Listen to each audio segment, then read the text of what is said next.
temporary studies keep coming in. Einen and Mary Darmody. Yeah. And I have a dog too, so... You have a dog? Yeah, I have a dog with me, yeah. When did you bring it? I could have, actually, yeah. Where is it now? He's in the van now. Where's the van? In town. Shit, is he alright? Yeah, he's alright, yeah. He's happy. It's his happy place. He's happy in the van. I love dogs. No, he'd be whining and barking, and he's a bit needy. What is it? The wire-haired terrier. Little Pomeranian terrier cross. Oh. Yeah, he's a sweetheart. I'll need to do it without some mad lag in it. Go on, we'll do it, yeah. I had two boxes. No, it won't lag on that. It's just it lags on the headphones now, so I'll have to do it without. So I'll have to be in the room. It's Right, ready? Alright, welcome back to Everything from Nothing. Hugh's favourite show. It's your favourite podcast, isn't it? It is. I think it's time to get nervous now. Yeah, that's why. It's time to feel the force. We do this. Oppression. Yeah. I think we have a new guest. Yeah. What's behind the magic door? What? We used to do this ritual where we'd get rid of the nerves by playing the Angelas, but we got in trouble or something for playing the Angelas, so we got rid of that. So now we just go straight to the conversation. Make me nervous. Yeah, I think so as well. Yeah. Remind you dinner's ready or something like. We're joined this week by Matthew Noone. Matthew is a musician. And he's one of the Noones. Yeah. And firstly, would you say you're firstly a musician or firstly a human? Good question. I don't know if I'm human, so I'll go with just musician is good. Yeah, that's your race, musician. Matthew's you're from Australia originally, is it? Yeah, from Brisbane. What's the story there? So how long were you in Australia? So we're recording now, are we? Yeah, we're going, We're going, okay. Yeah. Woohoo. Straight into it. Ding dong, the endless were okay, so Australia, I was born there, raised there in the northern suburbs of Brisbane. I left Brisbane I left as soon as I could when I was a teenager. When I finished school, went to the Blue Mountains outside Sydney. What is the Blue Mountain? Just mountain range, is it? Yeah, it's an amazing place. It's called the Blue Mountains because it's like a national park. There's like eucalyptus forest for like miles and miles and miles. In the most of the year in the heat, the eucalyptus throws off an oil which makes them look blue. So the whole mountain range looks blue. Oh, that's cool. Yeah, so I lived there for 5 years, and then 5 years or so, and then I went to India when I was 26, and then did a lot of traveling, and got into Indian music then. And what prompted you to go to India? What was? Lots of things. It was always on my radar as a place that like I wanted to go to, even when I was really young. Like when I was 15, I remember getting into Buddhism and reading up on Hinduism, and I was really I was reading Hermann Hesse and stuff like that. I was really switched on to sort of Eastern spirituality, and I was aware of the Beatles and Ravi Shankar and that sort of crack. So it was always on my radar. And then, I knew a lot of people who had done it and sort of dropped out and gone to India, and seemed like a good idea. Did you get into transcendental meditation or any of that crack? I was into Zen meditation for a few years, actually for 5 years. That's kind of why I initially went. There's a what's Zen meditation? Zen, Zazen. So it's like Zen meditation is a Japanese form of Buddhism. Okay. It's not a religion. It's very much a meditation practice, and it's very much about achieving enlightenment in this lifetime. It's not about not about karma or going to hell. It's just about like getting the job done, getting the fucking job done. Straight exactly. to it. I come back here again. Exactly, get to it, like get your shit together in this lifetime. That's mad. Yeah, that's funny. So that was in Zen they talk about the holy places of the Buddha, which is like there's 5 places in India. So that's I went to a Zen temple actually in Bodh Gaya, and I was going to go there and stay for like a year and get enlightened, but it didn't work out. How did you come across like that? So you were saying you're 15, is it?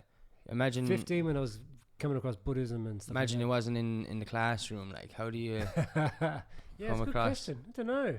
Was it like what would have brought you? Was it the Beatles thing or I don't know. I mean, did you look into any of that Vedic stuff or Maharaji? I did. I mean, remember reading. Maybe like getting the Krishnas when they sell you books on the street. I remember getting them when I was a teenager and reading the Bhagavad Gita. And I think in high school, in fairness, in high school we had like comparative religion, like it was a pretty cool. progressive school, so like Yeah. we looked at Hinduism, not- Jainism. Okay, that's cool. Did you not like learn that there's only one true Holy Apostolic Church? No, I grew up as a dirty prodder. You see, What? Yeah. I was baptized in the Church of England. There And then, was no Irish lad out there now to I know. save you. Do you know, when my grandmother came, so my dad's Irish and Yeah, he emigrated, and my yeah. grandmother came when I was like 16 or something, Yeah. and she wanted to go, and then on like Sunday morning she wakes up, she's like, "Where are we going for mass, Jimmy?" To my dad, and Yeah. Jimmy's like, "Fuck, Yeah. No You way. told her. where's the nearest Catholic church?" And he's talked to me like, "Matthew, we have to take Pretend. No way. my mother to mass." I was like, Jesus. So we were like literally going to, there was a Catholic school nearby which I knew they had mass, and I was at the back of the car. He was like, yes, he was like talking up the church to his mother. Great. Oh, it's the best. He gives the best mass, the best mass. And he was like, which way? And I was like, left, Dad, left. I was like, oh yeah. That's fair. So no, I wasn't raised Catholic at all. And my parents weren't religious. Like, Yeah, I my bet mother- your granny baptized you when you weren't looking. when I was sleeping. Yeah. Name of the Father, the Son. Ah, yeah, you're definitely in the club. Probably, yeah. So, yeah, I had a pretty progressive upbringing, and my parents were pretty open-minded. Both of them. My mum's really creative and artistic, and my dad's really a big music lover. So, Are they both from Galway? No. no, my mum's Australian, as you can be Australian anyway. Oh. My dad's dad's family's from Galway. Yeah, so he hasn't lived in Ireland for 40 years though. And like he left 40 years ago and went to Australia. Left Yeah, Galway. he left from England, went Oh. on the £5 POM scheme. Cool. What was that? You could emigrate to Australia if you had a skilled trade. So Okay. if you were like a mechanic or Yeah. plumber or something. So he was a mechanic. Okay. And it was Right. £5 to emigrate, and you got a 3-year visa or something. And So it was a scheme set up in Ireland to go to Australia, or in Australia for it was a people scheme to come? get skilled labour to come to Australia in the Oh, 70s. cool. Yeah, Wow. 'cause Oh, they were wow. dying out for like skilled tradesmen. You know. Oh, that's mad. Yeah. That's class. But and so what about? So what did you think of the whole Vedic thing and the Maharaji and all that crack? Yeah. And I kind of like the poetry of it, you know? Yeah. And I remember as a teenager, I was like taken by the poetry of it. Yeah. And I liked it, kind of made more sense of me from the little experience I had of other religion, which was, sort of Christian-ish Yeah. religion. And this idea of like that things were a little bit more complicated than there's just God and just do what God says and you'll be okay. Yeah. And I like the sense of like there's a personal responsibility, or not responsibility, but there's like personal autonomy actually. So you can make choices about how you live your life Yeah. and the way you live that. And that's what I think most religion starts off as, is it's like, how are you going to live your best life? You know, what does that mean? What does it mean to give a good life in this lifetime? You know. Yeah. So I kind of like that. Yeah. Yeah, I feel like every religion in its initial stages, is just to sort of breed, like, a good sense of direction for people. But definitely Christianity became like a way for people to nearly like get rid of responsibility. God's plan, like whenever they did something wrong, it was God. Like, Yeah. it's funny, like. We're starting a cult, you know that? Is that a cult? Yeah, What's here. it called? The Cult of creativity. Yeah. Oh yeah, I like it. Can Say I it join? now. Is this the initiation? Spirals. But I everywhere. suppose the big thing we need is your bank account details. You're in trouble. You're in That's trouble. there, sort right? code. TPS number. IBAN. And your passport. We'll give it back to you when we're done. Yeah. Or when you're done, sorry. Not when we're Yeah. But like, I know, it's cool. Yeah. What? It's actually interesting. I find it interesting though that you're saying at 15 that they were teaching that in school, because they're teaching that, in schools in Ireland now, even only in the last few years. It's almost like, there's a bit of lag here for, becoming a bit more open or even discussing that other religions exist in our schools. It's only in the last like 10 years. Like, it's interesting that Australia is a bit ahead there. Yeah, well, Australia is a pretty progressive country, and it doesn't have cultural baggage. It's a very new, young country, and doesn't have the weight of the Catholic Church or the weight of tradition. So I'm grateful that I grew up in a place like that, actually, because I have a pretty progressive open-mindedness that I think I'm lucky to have. Yeah. That's really cool. So you're 26 in India. What happened then, and how is it? Did you come from Ireland from there? Is it? No. I kind of went to India and then did the Zen thing, and that sort of fell through. and then I got into the music. And so then I did that every year. Every year I'd go back to India for the winter for like 6 months. Okay. I basically like go back to Australia, substitute teach for like 6 months, go back to India for 6 months. Okay. And I did that for about 5 years. What were you teaching? Music? Primary school. I trained as a primary school teacher actually. Yeah. So that was handy. So I always had work when I could get work whenever I came back really easy. That's cool. And and kids love me when I was like the cool substitute teacher. Yeah, like, all right, kids, now we're just going to music all day. Yeah. Yeah. Hey, Mr. Noone. And did you like it? Yeah, it was good crack. Yeah. I mean, I did it when I settled here eventually too, and I actually had a full-time job for a while. I was teaching in a primary school in the Ennistimon. It was great. I love teaching kids. I love working with kids, but it just takes so much energy being a teacher. Doing it full time is a different gig, you know. Like I have so much respect for teachers. I have so much respect for the good teachers out there who do it and they're still creative and full of joy. And it's like that's a fucking superpower. I would not be a good teacher. What would happen to the kids? I don't know. It wouldn't be safe for them, you know. Yeah. For you. Yeah, but you need so much energy and skill to like. You have to be a saint, I think. Yeah, you do. You're on a spiritual path. You know, definitely. Yeah. They would test you. Yeah. Like every day meeting the same kids. Oh my god. It's not the kids aren't the challenge. It's like the parents and not the parents as individuals, but it's like that relationship. There's a sense of responsibility and accountability that's always there, you know. Yeah. And then the curriculum and sort of like the amount of work you have to get through after hours. You know, people always give out about primary school teachers, you know, getting their summer holidays, and you fucking need them. You know, it's like it's hard work, and I think if you're doing a good job, it's like a 24/7 job because you just never really stop thinking about the kids and the work you got to do. You know, and that just takes all of your makes your life your full, whole actually, life. Yeah, you know? yeah. So I couldn't do it anymore. You know, I would never be a classroom teacher again. I mean, I work in the university in Limerick now, which is different buzz altogether. But what do you do there? I run the BA in world music. Yeah, it's a great gig. Just been doing that for the last year. What do you lecture or do you actually teach instruments, or is it all both? Yeah, so I'm the course director, so I'm sort of responsible for making sure the thing keeps afloat and keeping in touch with my students and making sure they're all happy and everything's working. And then I obviously lecture in Indian music, and I teach sarod, the instrument that I play. Actually, the university bought 2 sarods, and I teach students who learn for a couple of years. And then I do some academic stuff like world music theory, like looking at music from all around the world. And I mean, the whole idea of the course is to try and sort of take people's blinkers off and sort of give them a really expanded view of what music can be, you know, by looking at all these expressions of musical culture around the world, you know. So what do the students got to do? Like write a bit and play a bit, or what? Yeah, it's a mixture. There's a lot of performance, a lot of practical stuff, like a lot of ensembles. We have like Gamelan ensemble, which is Indonesian tuned percussion orchestra, West African drumming, Arabic music. We have Indian music, and we have like a global pop ensemble. So there's loads of group music making and one-to-one lessons, but that's then balanced with like some pretty like intense academic philosophical stuff, like reading and writing about what music is, what it means in culture. Is it tough, or is it like if you just turn up and work at it, you can get through it? No, it's not tough. Is it not? If you like do you mean music, teaching or the actual doing it? Doing it. But if I want to join the course, like good question. No, it's not. If you're a musician, you know, you don't have to. It's not like a conservatoire where you have to be. I mean, there are exams, but it's not focused on technical skill, so it's not about virtuosity. So you know, and we have students who come to us who just, you know, learn how to play guitar from YouTube. You know, of course.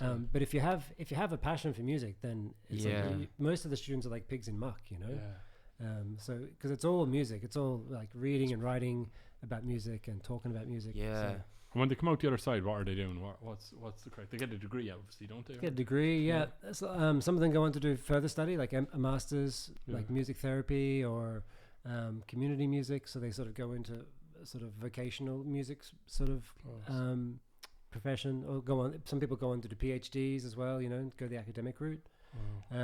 People become performers or continue to become performers, but like much more confident and sort of enhanced performers, I guess. You see people take off in front of you, like from first year to third year or whatever. Yeah, see it happen sometimes in a semester. Like even just this last year, you know, since I've worked on the world music program for the last. It's only been going 6 years. Yeah. And I've worked on it for the last 5 or 6 years, just as a tutor. This is the first year I've been the course director, so I've been like having more of an overview. And I've seen just even in like 6 months, you know, like That must be like it's amazing. Yeah, fair, like rewarding for yourself, like seeing that, like that'd be cool. Yeah, and like you see these young musicians who some of them are school leavers, like 19, 20, you know, pretty young, and they can play. And usually the ones who come to the world music program are the ones who aren't tradies. They're not really classical musicians. They're not really into pop music. They don't really know. But they can play music and they know they love it. And then you know, and then it's so satisfying when you see they find this little pathway that's like, oh, here's what I can do. And it's like, that's so cool. You just see people start to open up, you know?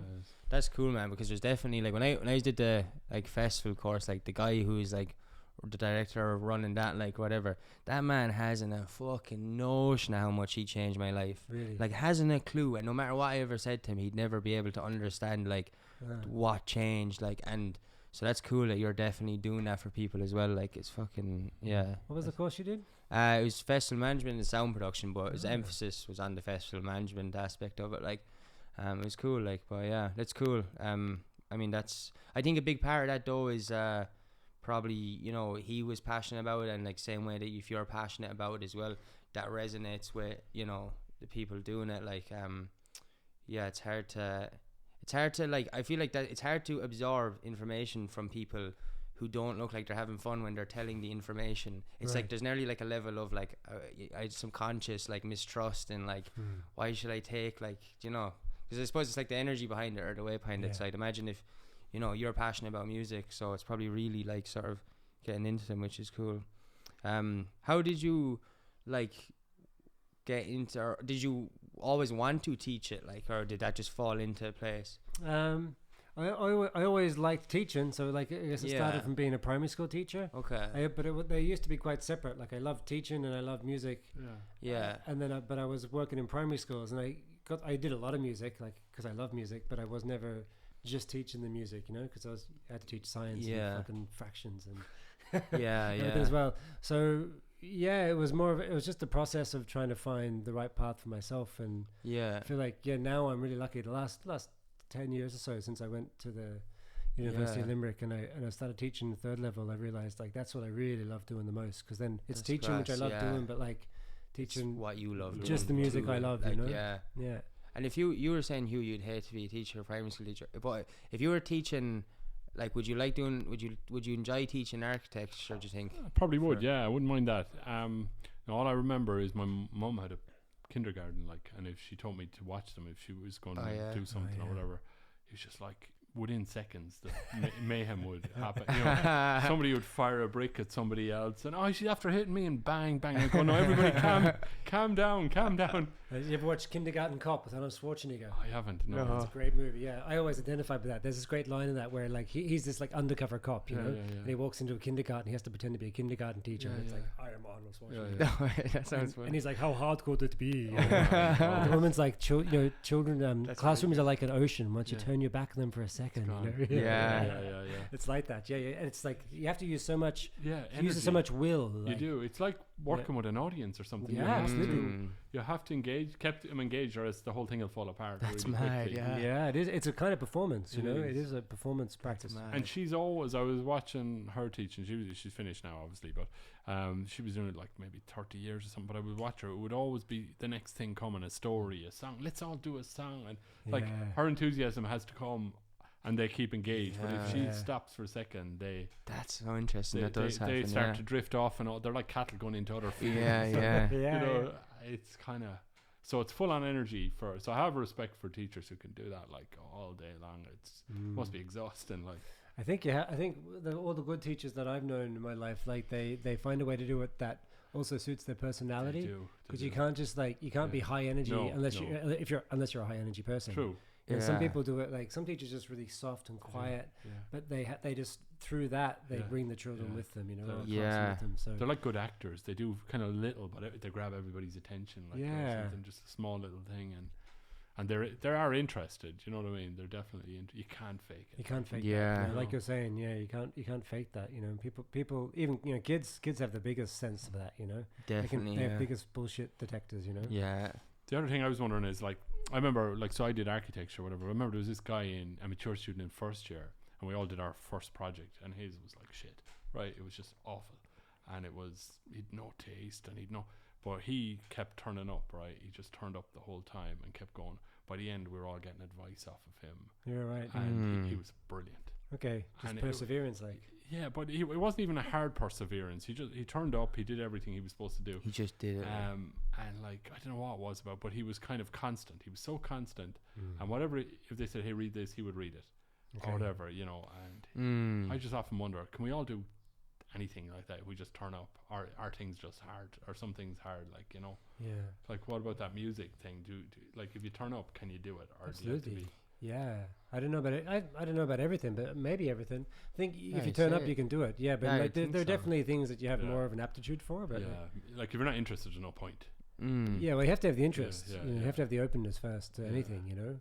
I know what you mean though, your man though as well. Like I definitely think there is like just special thing. Like there might be people that are really talented at it and good at it, but like when you don't do the actual thing like itself, even if it's one little assignment, it's just like. We had another guy who was brilliant at drawing in first. I'm thinking this first project. You can see this other guy. He was doing all this cross hatching thing and all. We were all, this is amazing. Yeah, this is amazing, and he could do that every time. And he started off okay. That's good. He got an A or whatever. And then it was like, nah, not so. It's the same thing as you did the last time. Right. It never progressed. Whereas the other guy, so that guy that was amazing never finished.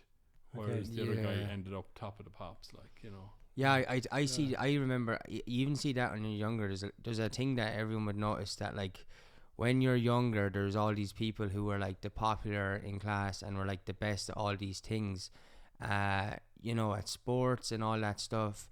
Then very rarely end up being the ones that make it because they get gratification so early on. They're talented at the very beginning of something, and this isn't all cases, but a lot of the time they get so much gratification early on they become complacent. Okay, I'm at the best, and it's at a level where, you know, when you're younger and stuff like that, or at the start of college, when you're already told you're the best, like you kind of you're in your subconscious is hearing, well then I don't need to learn anymore, and then like you become complacent, and then all of a sudden you don't even see people passing you by who want to learn because they weren't told they're the best, so they don't feel like. I was lucky enough. I never was the best. Yeah. You knew you were the best. Never. You never knew you were the best. Oh, that's it. Until now.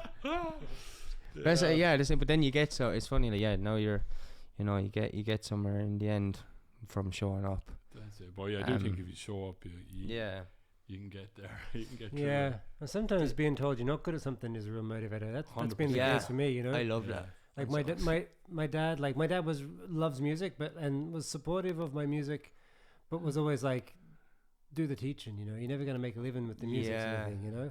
And as a teenager, I was like, "Fuck you," you know. Like that gave me a little flame. Like, I'm gonna fucking show you wrong about this, you know. Yeah. I might have given up the music if he'd said like, "Here, go to guitar lessons," and maybe I wouldn't have. I don't think that's true. I don't think I would have given up music. But like, there was something about that energy that gave that defiant energy that gave me energy, and I still have that. I still get that today. Like, you know, when I first started playing the sarod, like, and people were like, what are you doing, go to India every year? And like, what are you fucking doing with your life? And I was like, I'm going to fucking stick at this and prove those naysayers wrong, you know? That's class. Like, that's cool. What's India like? What's India like? It's big. Yeah. Where were you going? Loud. It's loud. It's big, loud. and hot. And it's also a land of paradox. So like, you can, I've done this before with people, like you can say anything about India. That's true. And but you could also say the opposite. Okay. Oh, you know? So you could say like India is like, it is really loud, but it's also small, quiet, and it's also really peaceful and quiet. Yeah. India is chaotic. It's also the most beautiful, organized, incredibly organized places. You know, you could literally. And where in India were you going? All over the place, or what? I was mostly in Calcutta, which is in West Bengal, in the north east of the country. So Calcutta is where my teacher was based, and also a small village outside of Calcutta called Shanti Niketan, which is quite a literally means peaceful place, actually. Shanti Niketan. That's good. And so, did it live up to the name? Yeah, kind of did actually. I mean, it's changed and it's changed even more over the years, like everywhere, you know. Yeah. It's become a bit of a it's become a bit of a Bengali. I'm trying to think like Costa del Sol. It's like all these rich people from Calcutta build their holiday homes out there. Yeah. So I mean, yeah, I've heard it's changed a lot in the last 10 years. But when I was there, certainly, there's the people were living in mud huts, not mud huts, but like it was actually rammed earth sort of houses, beautiful 3-story houses. Really strong connection to folk music, folk art, poetry. Really incredible place. And there's a university there set up by Rabindranath Tagore, who was like this. He was like the Leonardo da Vinci of India, like this polymath. And he set up this university for the arts. I'll have to get that name off you because I never heard that name before. He's a phenomenon. He was a contemporary of Yeats. He and Yeats were like were like pen pals. Wow. There's a lot of Indian inventors and geniuses that we never heard about because somebody else robbed the credit of it. Yeah, right. Well, Tagore's one, and Yeats brought Tagore's work to prominence in the West. Actually, he translated some of his work into English for the first time. And so he set up a university in Shantiniketan, which was an arts university, and it was all about no classrooms, so that all the classrooms were outside underneath these big banyan trees. Lovely. That's cool. So there's that ethos there. Like it's changed over the years, but like that, there's still that ethos, the history of that place there. So yeah, it's an amazing place. Did you feel like I don't know what the case was when you were in Australia, but was there much of a difference in terms like food in terms of health and overall feeling healthy when you went there? Was there a noticeable difference? It has that. Yeah, I mean, I got sick like most people get sick because of this chance. But mostly, I mean, just the change in food and water and diet, and then there's also lots of bugs there. But I got really sick a couple of times. Okay. But at the same time, part of me also thinks I was never healthier than when I was living in India. After going there for a few years and you get accustomed to the food and the lifestyle and Do Indian people like Bollywood movies? Oh yeah. Do they? Yeah. And the big dance thing at the end and all that crap. Oh man, it's like it's people are religious about Bollywood. Do you like Bollywood? Way. No. People think because I'm sort of like Indian music guy, people know me and they're like, oh yeah, there's this great Bollywood film. I'm like, oh geez, like 4 hours of singing and dancing in Hindi is not my idea of a good night. I mean, it's kind of kitsch and camp. I enjoy it, like if I just switch my brain off. And I have gone to the cinema, and it's some experience to go to the cinema in India and watch one. It's like some of the big hits. I've done that a few times. Is it mad or is it okay? It's mad, it's mad, and like the plots are all the same. It's like boy meets girl. There's like trouble wrong sides of the different sides of the street. They meet, they fall in love, and then there's something happens, and then someone's going to get some incurable disease, and then you think it's all going to end in disaster, and then they get back together again. And everyone dances again.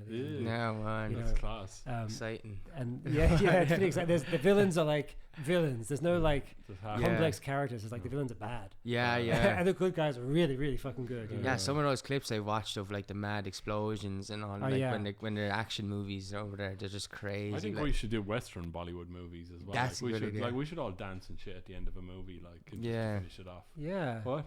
I do enjoy a good musical. I used to hate them, but as I've gotten older, and also I have a daughter, she's into it. She's into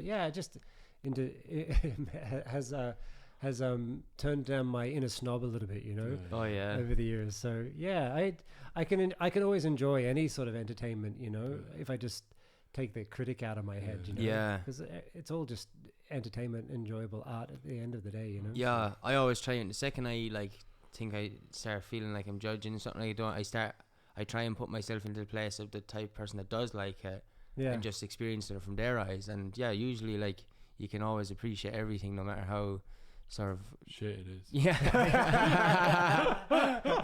But don't take me to a Bollywood marathon. I couldn't do it. No, that doesn't sound fun.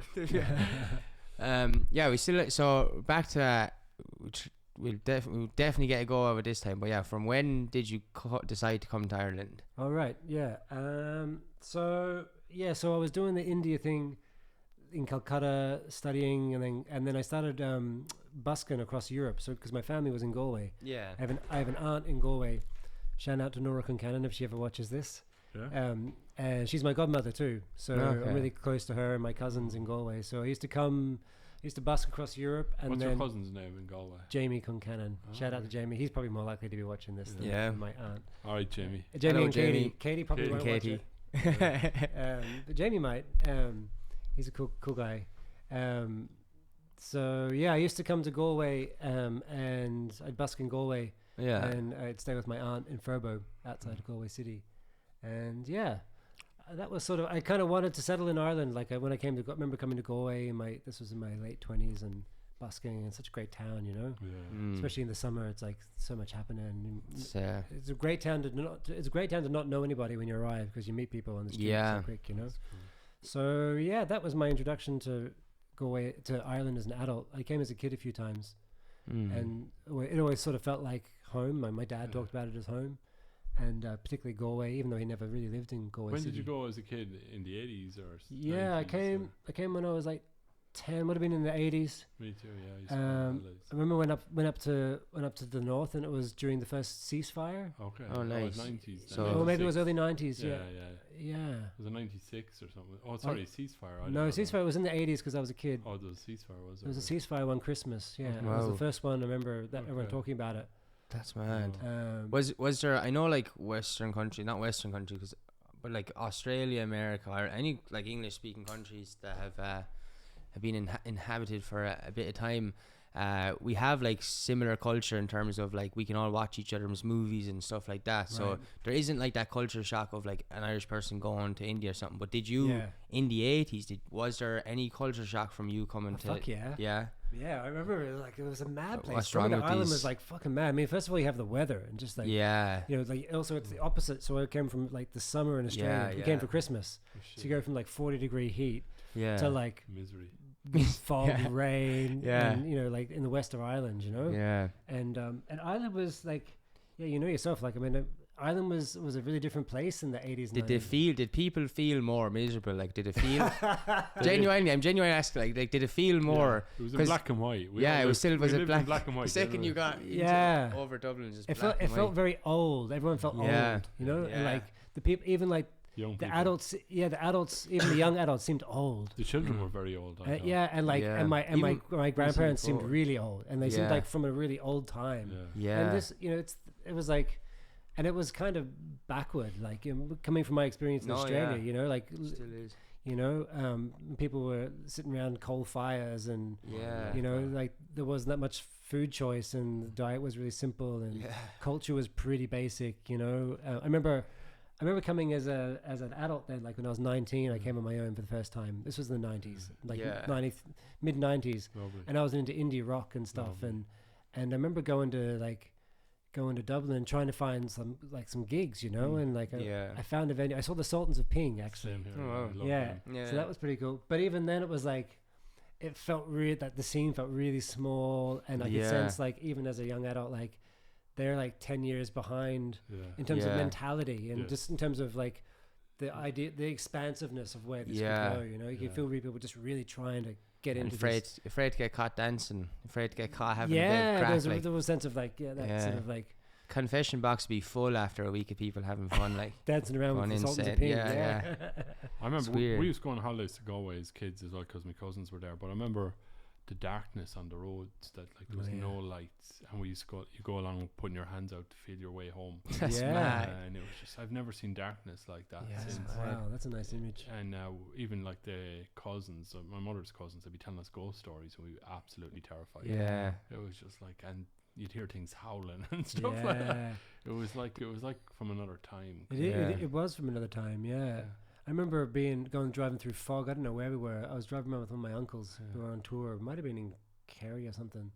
And the fog came in, and we literally couldn't see. So he put one of us on the front of the car, because he couldn't see. And so we were like shouting out, like, "No, you're okay, keep going, you." That's mad. I was like, "You guys have meter visibility, you know." It's weird, isn't it, when that happens? Like, and you have to go so slow because you're going to walk into the ditch, or you're going to. That's really mad. Cool. Well, I remember maybe that's like why ghost stories are so prominent in Ireland. I remember asking when we had Eddie Lennon on, we asked him like I was like, why, we were asking why why do people, like, you know, younger people as well, like, are they less likely to believe? There's less stories now. Even when I was a kid, like, was all we'd do before we'd go into home into the house was be out in the street scaring the shit out of each other with these stories, and like that just seemed to have just gone overnight. And we were asking Eddie Lennon why he thinks that is. He said the only reason people aren't scared of the dark is because they don't go into the dark anymore. And I was like, that's really interesting. And none of them walk the roads like anymore, and none of them have to drive. Every street has a street lamp and stuff, like, so because it was not that long ago, like, even, you know, when I was a kid, like, we'd be all telling ghost stories, making up our own. It was such a big part of the culture. And because it was easy to have, because we all had to walk home in the dark that night, like, so. But now it's like, the electricity.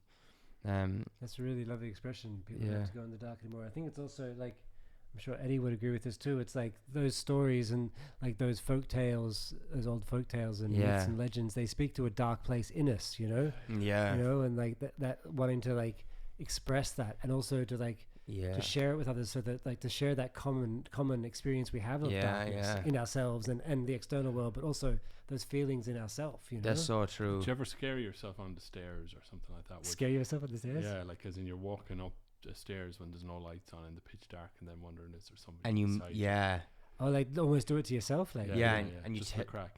I would. I know you don't. I know what you mean, or sometimes you tell yourself there's something there, and the part of you goes just not, but you go. I wonder, is that you looking back, or you know, this kind of stuff. Yeah, that's true. It is kind of like doing it to yourself, isn't it? Because it's like there's nothing external, but it's just a thought process. Yeah, thought process. Like, shit, there's somebody right behind me. I remember being a teenager and trying to scare myself, like with horror movies, you know. I remember my parents went away one weekend, and I got out, like went to the VHS store and got out like 4 of the scariest movies and stayed up all night watching them, like because I just wanted to scare myself. You know? Like this, and I scared myself so much, like I didn't sleep, you know. Couldn't wait for my parents to get back. I can't watch horror movies to this day. Like that's mad. I scared myself so badly, but it like I think it was like that. I can see it. I can see it with people I know. My cousin's really into horror movies. Yeah, and it's like just that feeling to want to feel that. Yeah, you know? There's something really, you feel really alive. You do, and visceral. It's and an like, adrenaline thing for it's people. It's adrenaline thing. Yeah. I did only a couple of months ago. Actually, I never that into horror movies. Probably similar. I watched them when I was really young, and it just freaked me out. That I still just be wanting my thing. But I definitely would have got the adrenaline from like being in like going into a dark forest, something like that when I was younger. Now I just like I'd camp in a forest on my own. You know, I've done that so much time that like I feel like, you know, it's safer in the dark now. But I only a few months ago I was like, I was thinking about this, like how I'm not afraid of the forest anymore, and I was like, this kind of boring. And do you know, like the song that I remember listening to, my father always played the Iron Maiden, you know, the Fear of the Dark song. It's like really like kind of creepy and ominous, like. And when I put it on when just a few months ago to go into a forest just to see if it freaked me out, because the way like the whispers in the song, and it actually like was starting to work, and I had this weird realization. I was starting to get freaked out, but then because one of the songs is like the fear that someone's always near, and then I was like, oh, like then, because that's what I realized, is that I wasn't afraid in the forest anymore because there's no people, and I didn't have fear of like people. Sort of we were right behind you. That was realization. I was getting freaked out, and I was like, wait, the only person that's actually near me now is me. So it's like, do you know, am I picking up on the sense of someone watching me, like that song is about, because of my own presence? I don't know, it was really weird. I left anyway and went home to bed. It was very bizarre. What forest was it? What forest was it? Was there a forest near here? No, it was down in Kerry. It was about a month ago. I was camping down there. I was actually listening to, then after that it was like a bit weird. I was camping in there, and I put on Alan Watts to like relax, and he's very like just easy to listen to. But the fucking part I put on, for some reason he started going, it was just so mad. I was lying in the tent just like real deep into the forest, like in the national park. Cut that out. I shouldn't say where it is actually, cause went way deep into the forest, and when I was listening to this, one part that just came on was like, and he was like, and if you think like, you know, that there's nothing scary out there, he was like, don't be afraid. Someday when you come across the most vicious demon that you'll ever see, like, and he kind of like jokes and makes analogies or whatever. He was like, you'll wake up one day in a forest and you'll walk out and there'll just be this vicious demon staring at you, and he goes, whatever you do, don't run. He was like, because if you run, it'll get bigger. And he was like, and it'll follow you. And he's going on like this. And he's like, you need to go through it, and you need to walk right through it. Which is an analogy or whatever. But I was just like, the timing of listening to that, putting on something to, you know, calm me down, just freaked me the fuck out then. It was funny, like, because I was thinking, if I went outside, then I was thinking I had to go for a piss. And it was like 4 a.m. If I go out for a piss that's now, when they get you, isn't it? yeah, That's when the demons wait. They and there's a creature they there, actually like, swallow up your pee, and bite your willy off. But it was just mad timing. But yeah, it's weird. Like I definitely. Hey, tell us about the instruments, Dan. Again, what's it called again? Yeah, we're going from demons biting off willies. Do you want to change the topic? We're going down a different pathway. The instrument's called the sarod. Okay. Yeah. What? How many strings? This one has 23. There's usually 25. Fuck. Yeah. And what's it like? What Western instrument is it like? It's like a fancy banjo. Is it? Yeah. And is it kind of? It's a banjo with notions. Is it?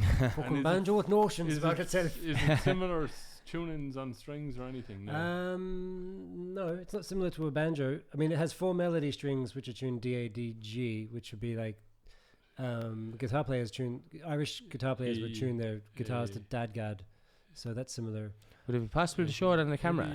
I could possibly show it on the camera. Yeah. You just. If it's possible, if the universe requires that level of physics. I could never remember the guitar strings until lately. I heard that somebody said that was it Eddie 8 Dynamite, Goodbye Eddie, isn't it? That's what. For the tuning, isn't it? Yeah. Yeah, it's been. I was a guitar player. That's right, before, good. But it's been a long time since I played guitar. Yeah, so that's. Oh yeah, wow. Where's that? Man, yeah. That is so cool. All those tuning pegs are all the strings. It has 4 melody strings here. Well, you can't see them on the camera. And then there's a whole bunch of strings. Can you bang a tune out of it? Yeah, I can play something.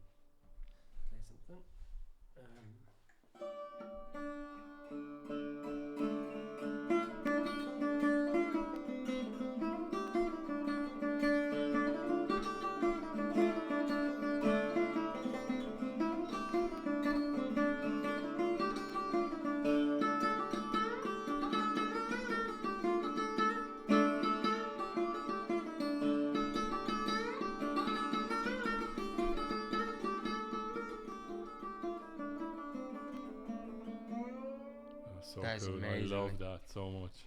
That sound is an so unexplainable feeling. It feels like Galway a little bit. Feels like Galway. Yeah, it does. It reminds me of my holidays. That feeling. Really? Yeah, like when you walk down Shop Street and you'd hear all sorts of different Because you were instruments. listening to me busking when you were. Could have been. Yeah, that's Well, what. that's where I saw you. Yeah, yeah. It's But me it has that feel of it's summer and we're gonna have a good time. Huh, I was feeling like an Irish person peacefully, like dying.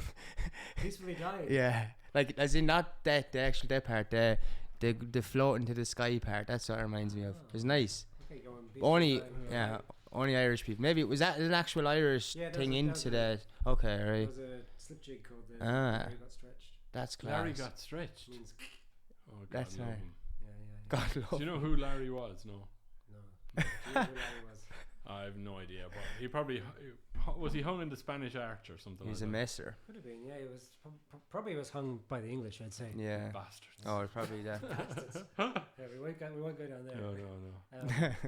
No. Once I go into school sometimes and play the kids and stuff, and I was in Drummondora, the nearest village to me where I was living in East Clare, and I went in and played, and the kids all closed their eyes, like I was playing a tune, and afterwards I asked them what did you imagine, what did you see in your mind's eye, and I'd say there was like 20 kids, and I'd say 17 of them said something about being on a tractor. What? They were like, it was like, oh Jesus, That's mighty. It was like interesting. the sun was out. I was on the back of my dad's tractor, and we were like cutting the silage, and wrapping it in it. I was like, okay. And what did you think? I was like, I was in a Massey Ferguson. That's right. Good. But I realized after, I was like, okay, this is a bit weird. But I realized what they were saying was like, it made me feel peaceful. That's what that was it is. that was their experience of like something really joyful and peaceful was being on the farm and cutting the. Would Galway make you feel for that same song? Is that what you're saying for that? Well, that same playing something or just similar. that sound? Like, The sound. Would Galway make you feel peaceful? 100%, Maybe that's why everyone's just going to their peaceful happy place. Walking Mine's down, dead. walking down Shop Street in the 1980s, I'm wearing a Galway tracksuit top.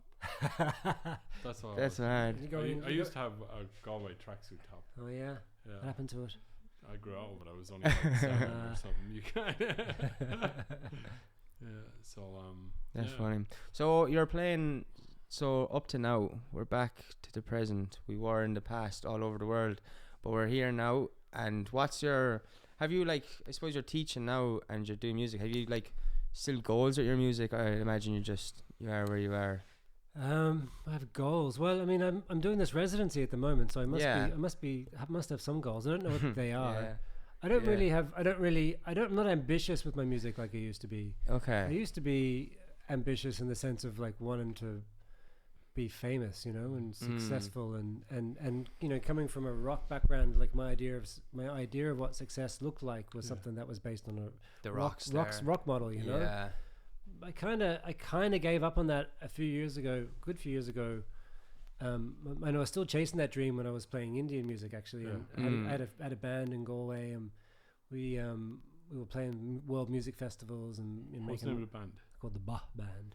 The Bah Yeah. Band. Oh, yeah. It was a great band. But I remember we played the Body and Soul Festival. We played the main stage. And, and we did a tour of India. It was a fully funded tour of India, and things were going really well for the band. And I remember like that was always like when we started that, for me anyway, that was always like, one day we'll get to play main stage in these cool festivals and tour India, and then we'll have made it. And I remember thinking like, I'm not enjoying this. Like, and like I remember being on the main stage at the Body and Soul, and like with the band. And it was kind of sounded shit because like there was you couldn't hear each other. You know what it's like at festivals. The actual experience of playing on the stage doesn't feel so good sometimes. Yeah. And the audience was like really far away, and it was like 2 PM, and some people were hungover and people were chatting, and there was like it was like, is this really what it's all about? Yeah. So that was a real moment for me. It was like I realized, well, that's not the goal for music. So the goal really is something much more internal for me. Okay. And about how the music that I'm playing makes me feel. Yeah. Was getting on the podcast one of your goals, was it? Well, that was one of my ambitions. It's on my bucket list now. So I can cross that off. That was a dream, like, since you were a boy. I remember it was a dream. I remember having that dream when I was like in my grandmother's bed in Galway. Yeah. One day. One day. I'll be in Thurles. Yeah. What's it feel like in reality? Is it just as good as you dream? Better. I mean, do you feel like, would you say you're content in life now? Are you? Yeah. I would actually. Then that's like the real rock star's goal. Like that's like the universal rock star. Like, and that's like the goal that everyone's not even aware. Everyone's goal is to be content in life. They just don't even really know it yet. And that means like, even if someone wants to be a crazy rock star, it's because in their head that's success, and success equates to sort of like a firmness and like a place of balance and I don't know, existing, like being there, which will bring contentness. So I think like whatever way you get there, the goal is always to end up content / happy / at peace or whatever. So you've made it as a rock star. Well, thanks. I don't think there's a goal like that. I think that's actually what happiness is realizing that there's no plateau. It's like there's never a point where you get there, or you finally get there and you've made it and you're happy forever after. Definitely. Like, there's like I might feel shit later today. I might feel shit tomorrow. I might feel crap about my life in a week's time, and then I feel great about it again. And but like realizing that's all part of it is that's the goal. It's so. I don't think there's ever a plateau, and I think the same with music. I don't. I think it's still good to have ambition and to strive and to push, and I'm still trying new things, and I'm still curious, maybe rather than ambitious. Yeah. So really that's driven cool. by curiosity. That's a nice way of putting it. But I don't have an external goal. It's just to listen to that curiosity. Yeah. I like that actually. That's nice. Curious, not ambitious. I remember Jarvis Cocker said something about that. Like when he did a hit record, he told somebody to come out and give you a badge, and then you'd suddenly be a famous person and feel completely different. And it was the exact same as yesterday. Yeah, it's no different. Like no, you don't get a special badge, or you don't. Nothing happens. Well, it's only other people's perception of you is different. Your perception of yourself is exactly the same. Well, I guess the problem is when your perception of yourself starts to change because of external factors too. You know. Then I don't know who says it, but I've always heard this thing like whenever you have something that's really successful, when you're really successful at something, like the first thing you should do is take out the trash. You know, it's like, so once you make a hit record, like that night you got to take out the trash. You know? Oh yeah, to like humble, like to something. Yeah, you got to realize like you've achieved this, but also that's cool. You still got to deal with your shit. You know, man, I love that. Jarvis Cocker had a line in one of his songs, and he was like, "I'm not Jesus, but I have the same initials. I'm the man who stays at home and does the dishes." Lovely. And I love that. Yeah, that's class. It's just as important to do the dishes as being on the stage. Absolutely, yeah.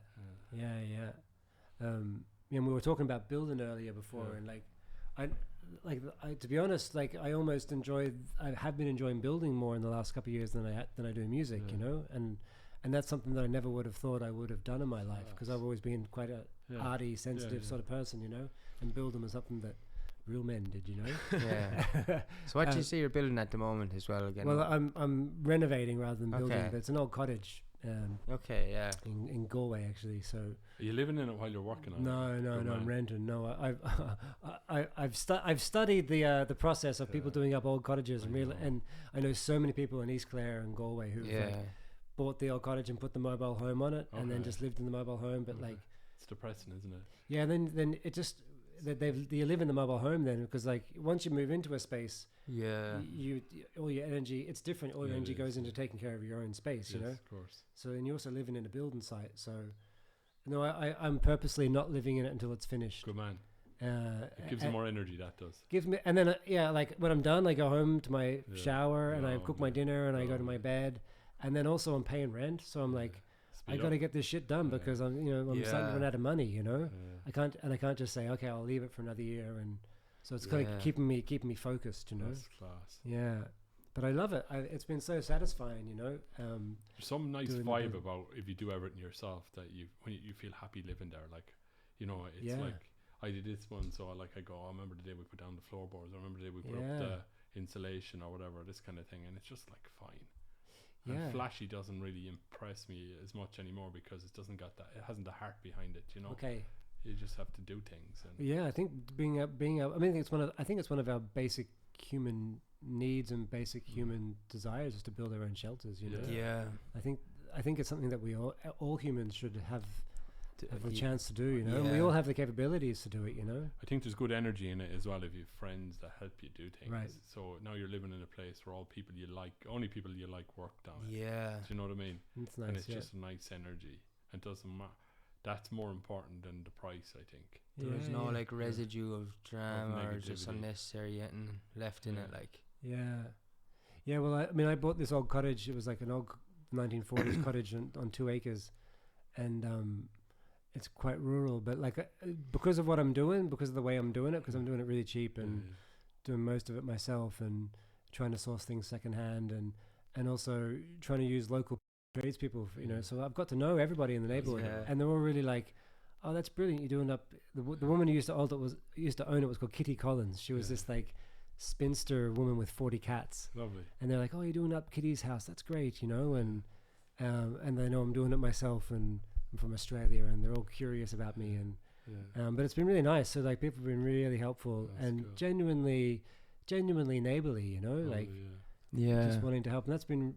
I wouldn't get that if I just got a contractor in and said knock that down and you know, build me a new house, you know. So I think like you're saying, like building is also something you build something of yourself and your relationships into a dwelling when you do it like that. Yeah, which is really powerful. Cool. Yeah, that's really cool. Should we finish up now? Darcy flew. I didn't even realize the time. Thanks a million for coming on, Matthew. And if anyone wants to check out your work, it's Matthew. You have a website, MatthewNoone.com. And there's some lovely music on it. I'm doing a gig on. I don't know if this is going to go out before next week. It will be. So So yeah, I'm doing a gig on Wednesday, the 21st, the solstice. So if anyone wants, there's limited tickets, but the link is in the description below. There's limited tickets, and we'll be out there, and it'll be good crack. And yeah, I'm gonna try and scare Kieran. Where's the gig? Where's the gig? Gym at the Mills. Oh, lovely. Yeah. The gym on the Mills. Yeah, Gym at the Mills. Yeah. It'll be out kind of in the doors there. It'll be a nice kind of setting, like. So yeah, we'll see you there. The link is in the description. Limited tickets, and yeah. All right, thanks, Matthew. Cool, thanks, lads. All right, see you next week. Bye. Cheers, that was fun. That was nice. That's grand, wasn't it?